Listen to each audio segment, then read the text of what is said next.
Hey, what's up? Jeff Lerner here, and today we're talking about what rich people do with their money. And the cool thing is, you don't have to be rich to do this with your money, but you're a lot more likely to get rich if you do.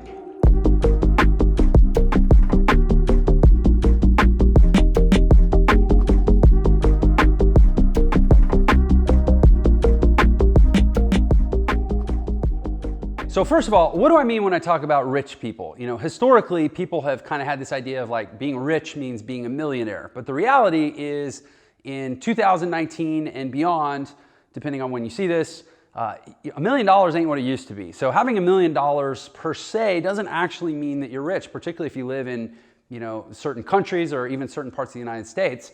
What I mean by rich people is something very specific. I mean people who have generational wealth. And this doesn't mean like, the Rockefellers and the Vanderbilts exclusively, although certainly those would be examples of, generational wealth. This is basically anybody that has enough of an estate that when they die, they're able to pass on a base of assets that essentially significantly or totally impact the life of the beneficiaries, right?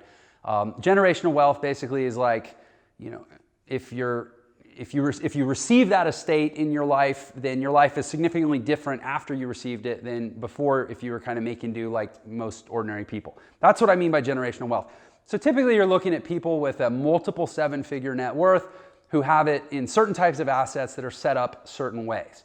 And then that's about 5%, just for statistical purposes, that's about 5% of the population worldwide. And so that number varies in different countries. I'm using kind of US, proportional US numbers, but in other countries it might be significantly less money, but it's all relative to the cost of living in that country.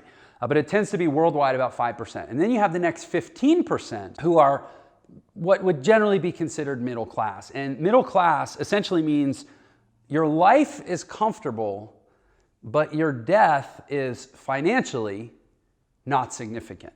That may be kind of a harsh way of saying it, but basically like middle class makes enough money that paying for things during their life is not a challenge, but at their passing there's not enough of a transfer of assets that the beneficiaries of those assets have a significantly altered quality of life, right? That's the middle class. That's 15% roughly worldwide. And then you have 80% who essentially cannot retire. This is by my definition of measuring wealth in terms of, generational impact or impact into retirement.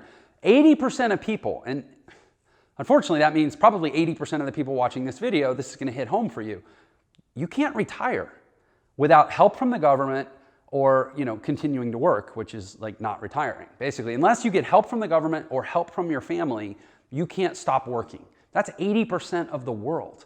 I personally, that statistic makes me feel something that's not happiness, but we can only change it one person at a time, and hopefully this video is a small step. So let's talk about what is it that 5% of people, generally speaking, if we had to say, okay, what does that 5% do as a formula that we can extract and say that anybody else, whether it's the 15% or the 80%, they could do too and get a result closer to the 5%. This is what it would be. And it's represented by this diagram right here. And the only two things that you should immediately recognize on this diagram are money.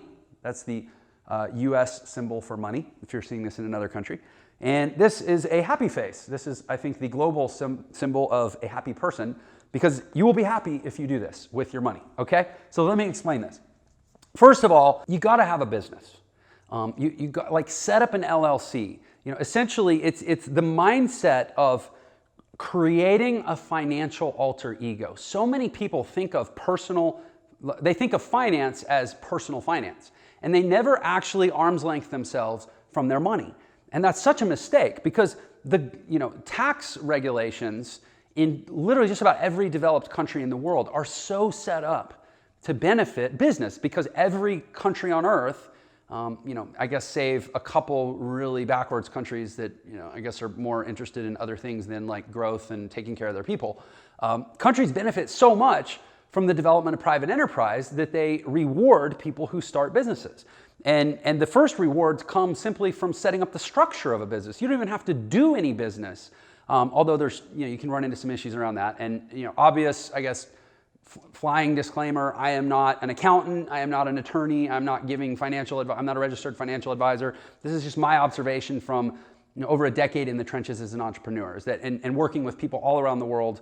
I've trained over 150,000 people. And in literally every country that I've ever trained people, there's some sort of structural incentive for starting a business. So the first thing you want to do is make sure that your money is coming into a business, not to you. Even if you have to go to your employer and say, listen, I need you to start paying, essentially lease me as an employee from my business. Like, you might, I don't know, I can't speak. Some companies might resist you on this, but they're harming you if they do. They're preventing you from realizing a very specific benefit if they do this to you.